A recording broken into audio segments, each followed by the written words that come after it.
Halo semuanya, kembali lagi bersama saya Wa Arun. Seperti pada informasi sebelumnya, kita akan melanjutkan Saulan 3 dan mudah-mudahan tidak terjadi apa-apa. Untuk bagian sebelumnya silahkan kalian tonton di base station jika kalian punya. Sehingga tanpa berbasa-basi, mari kita masuk ke pembahasan. Cerita berlanjut dengan Mang Tian yang memberikan sebuah logam yang sangat langka bernama Heavy Silver. Dijelaskan bahwa Heavy Silver merupakan logam yang hanya ditemukan di dasar laut dengan kedalaman melebihi 1 km. Untuk masalah kualitas gak perlu ditanyakan lagi, bahkan bisa menambah kekuatan roh pada penggunanya hingga mencapai 5-10%. Tetapi setiap kelebihan tentu memiliki kekurangan. Ya, Heavy Silver sendiri sangat sulit ditempa dikarenakan logam tersebut begitu berat dan padat, dan karena hal itulah biasanya pandai besi akan memproses di temperatur tinggi terlebih dahulu. Namun jangan lupa bahwa Wulin merupakan putra Tangsan yang tentunya mewarisi kejeniusan dan kerja keras yang luar biasa, sehingga sesulit apapun rintangannya ia tak mungkin menyerah. Dan benar saja, diperlihatkan Wulin yang mengangkat palunya sebelum memukul dengan perlahan.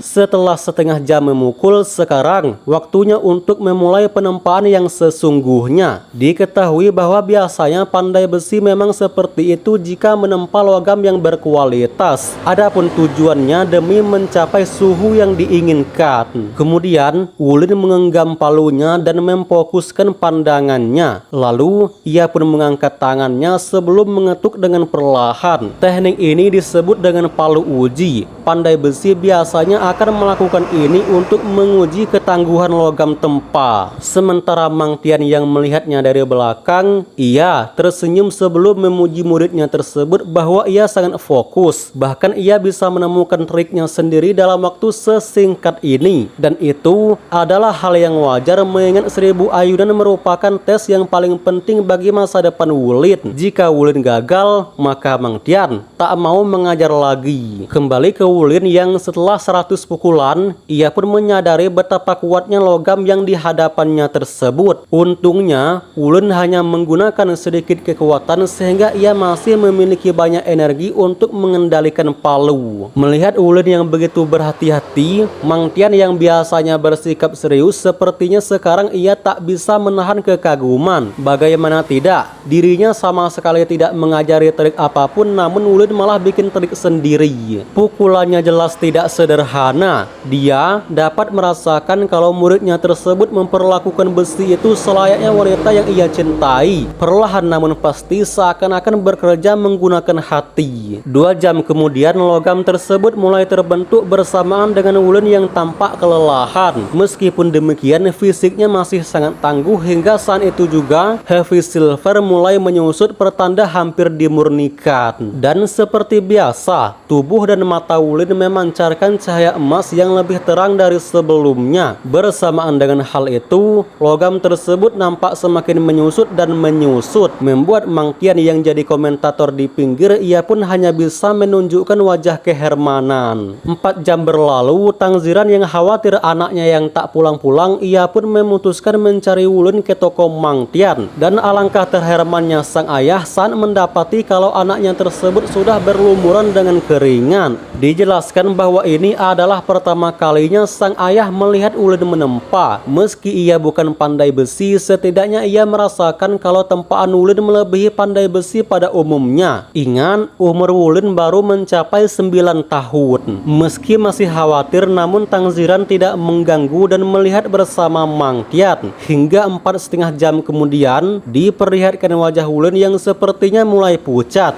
diikuti dengan cahaya emas di tubuhnya yang menghilang dengan perlahan. Bersamaan dengan hal itu, sekujur tubuh Wulin mulai merasakan sakit dan membengkak. Wulin tidak berhenti, malahan pukulannya sama saja dengan pukulan sebelumnya dan sebelumnya. Bukan apa-apa jika dirinya berhenti sekarang, untuk apa dia berusaha tadi? Dan yang paling penting, kerja kerasnya selama 3 tahun ini takutnya hanya jadi sia-sia. Untuk itu, Wulin tak akan berhenti sebelum ia berhasil. Bertepatan saat waktu hampir mendekati 5 jam, Wulin yang tak tahan lagi mengangkat kedua palu besi menggunakan kedua tangannya, yang kemudian memukul logam tersebut dengan serentak. Menanggapi itu, Mang Tian muncul dalam sekejap sebelum mengeluarkan pisau dan menyayat pergelangan bocah tersebut, mengeluarkan darah dan diarahkan ke Heavy Silver. Alhasil logam tersebut berkedap-kedip. Dan ya, setelah 5 jam penuh usaha Wulin nampaknya tidak sia-sia. Logam tersebut benar-benar telah dimurnikan, yang artinya Wulin resmi lulus dari tes 1000 ayunan. Kabar baiknya, ada satu pandai besi yang mampu menyelesaikan 1000 ayunan di usia 12 tahun. Mang Tian sangat ingin memecahkan rekor tersebut, namun ia tidak bisa. Tetapi siapa sangka secara tak langsung tujuan Mang Tian sudah dipenuhi oleh muridnya. Sayangnya Wulin tak bisa melihat hasil kerja kerasnya dikarenakan ia sudah tertidur. Tepat ketika Wulin terbangun, diperlihatkan pemuda tersebut senyum-senyum sendiri setelah mengingat kejadian kemarin. Meskipun Wulin merupakan anak yang baik hati dan rajin menabung, namun tak dapat dipungkiri kalau dia sangat bangga setelah menyelesaikan 1000 ayunan. Lantas ia tiba-tiba teringat Naer dan berharap supaya gadis tersebut segera kembali. Ia begitu yakin bahwa jika Naer masih ada di rumah ini, pasti ia sangat bangga dengan kerja keras kakaknya. Segera setelah memikirkan Naer, Wulin pun bertekad kalau suatu saat nanti ia akan mencari keberadaannya. Setelah seharian tertidur, Wulin yang kelaparan memanggil ibunya. Sang ibu yang khawatir dengan anaknya, ia pun bersegera masuk sebelum menanyakan apakah putranya tersebut baik-baik saja. Alih-alih menjawab, Wulin langsung bercerita bahwa dirinya sudah berhasil dari tes 1000 ayunan. Akan tetapi sang ibu tidak menghiraukan dan langsung memeluk Wulin. Baginya, apalah arti kekuatan jika Wulin terus terluka? Melupakan ini, Wulin langsung mengatakan kalau ia sangat lapar. Sang ibu yang mendengarnya menyuruh putranya tersebut bersiap-siap mengingat ia sudah masak banyak makanan. Terlebih Mang Tian juga berpesan bahwa Wulin harus beristirahat yang cukup dan makanlah makanan yang bergizi. 15 menit kemudian, Tang Ziran dan Lang Yu hanya terkesima melihat nafsu makan Wulin yang semakin di luar nurul. Bagi Wulin, apa itu makanan yang bergizi? Yang terpenting bisa masuk di mulut sehingga perut menjadi kenyang. Bersamaan dengan Wulin yang tak berhenti makan, sang ayah mengungkapkan kalau Wulin harus menemui gurunya lagi. Mendengar ucapan itu, tentu saja Lang Yu marah besar terhadap suaminya tersebut. Lantas ia mengatakan kalau putranya baru saja bangun dari tidurnya, kenapa pula disuruh pergi lagi?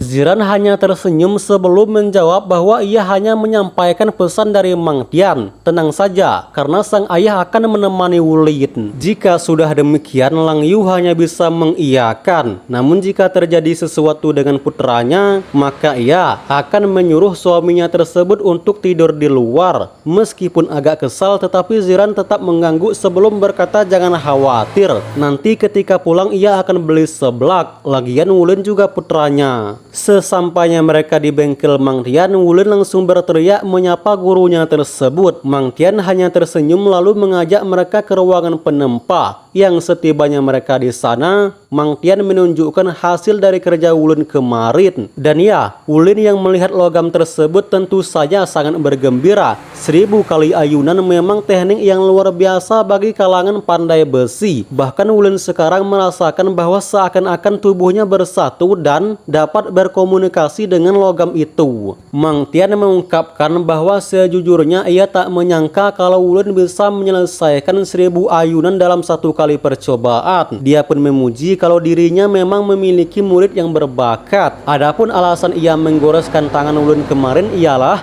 karena hal itu akan menghubungkan pembuluh darah ke logam yang dimurnikan. Bisa dikatakan juga meneteskan darah adalah finishing bagi teknik 1000 ayunan. Karena itu merupakan darah Wulin, Mang Tian tanpa ragu memberikan logam langka tersebut kepada muridnya itu. Tang Ziran yang melihatnya jelas menolak dan merasa tak pantas menerima hadiah yang begitu berharga. Akan tetapi Mang Tian menjelaskan bahwa ini memang peraturan pandai besi. Dijelaskan kalau logam yang diteteskan darah oleh penempanya, maka logam tersebut akan pindah pemilik. Sembari menyentuh kepala Wulin, Mang Tian menyuruh supaya bocah tersebut tidak sungkan lagi. Ambil dan buatlah sesuatu. Ketika sudah selesai, perlihatkan kepada sang guru. Mengingat hari sudah malam, Mang Tian menyuruh Wulin dan ayahnya kembali untuk beristirahat. Besok datang lagi ke sini demi menyelesaikan tugasnya. Dan ya, kedua orang tersebut mengangguk sebelum menghilang dari pandangan. Singkat cerita, 3 hari kemudian, Wulin yang hanyut dalam penempaan terlihat sangat fokus di ruang khususnya. Meskipun Wulin sangat berbakat di bidang ini, namun ia masih membutuhkan waktu 3 hari untuk menyelesaikan proyeknya. Setelah beberapa saat, logam pemberian Mang Tian kemarin menghasilkan 2 palu yang beratnya berbeda. Palu di tangan kiri memiliki berat 152 kg, sementara palu di tangan kanan memiliki berat 166 kg. Ya, jika dilihat dengan mata, palu itu memang kecil, tetapi jika sudah menyentuhnya tentu saja sangat berat. Saat Wulin memegang kedua palu itu, kekuatan rohnya tiba-tiba melonjak yang seakan-akan menyatu dengan palu itu. Mang Tian yang menyadari akan hal itu, ia pun menyuruh Wulin agar menguji seperti apa efek dari palu itu. Mendengar hal itu, Wulin mengeluarkan sebuah logam sebelum memukul dengan ringan. Dan alangkah terherannya dia saat mendapati ada yang aneh dengan pukulan palunya. Ya, 1 kali pukulan namun menghasilkan 3 kali gema. Jika sudah demikian, Mang Tian memerintah agar Wulin memukul dengan sekuat tenaga. Tanpa banyak cakap, Wulin langsung mengangkat tangannya yang kemudian mengenai logam tersebut. Sama seperti sebelumnya, 1 kali pukulan menghasilkan 3 kali gema. Pada akhirnya, Mang Tian menyadari kalau efek spesial dari palu Wulin ialah palu bertumpuk. Adapun kekuatannya jelas melebihi level teratas. Bertahun-tahun Mang Tian menjadi pandai besi, tetapi baru kali ini ia melihat efek spesial seluar biasa ini. Sampai sini terjawab sudah mengapa setelah melakukan 1000 ayunan si pandai besi harus meneteskan darahnya sendiri. Ya, karena dengan begitu logam tersebut akan terhubung dan menghasilkan efek spesial bagi penggunanya. Nah, makanya kemarin Mang Tian tanpa ragu memberikan logam langka itu kepada Wulin, karena sudah jelas hanya Wulinlah yang bisa menggunakan efek spesialnya. Mang Tian menambahkan bahwa sebelum Wulin menjadi kuat, ia harus melindungi diri dengan baik, terutama kedua palu tersebut yang merupakan salah satu harta karun yang paling berharga bagi Wulin saat ini. Persaingan di bidang pandai besi sama ketatnya dengan persaingan Master Roh. Jadi, alangkah baiknya jika low profil kebanding terjadi hal yang tak diinginkan. Sementara Wulin mengangguk mendengar saran gurunya, Mang Tian memberikan hadiah sebagai bentuk keberhasilan Wulin. Diperlihatkan sebuah 2 lingkaran logam di telapak tangannya. Meskipun terlihat sederhana, namun benda tersebut merupakan hasil dari 1000 ayunan pertama Mang Tian, juga berasal dari heavy silver. Mang Tian menjelaskan kalau itu adalah di menhuanya gelang, sementara di novelnya cincin. Entah seperti apa yang terjadi di Donghuanya nanti, intinya benda tersebut merupakan alat penyimpanan. Mendengar hal itu, Wulin lantas menolak mengingat hadiah ini terlalu berharga.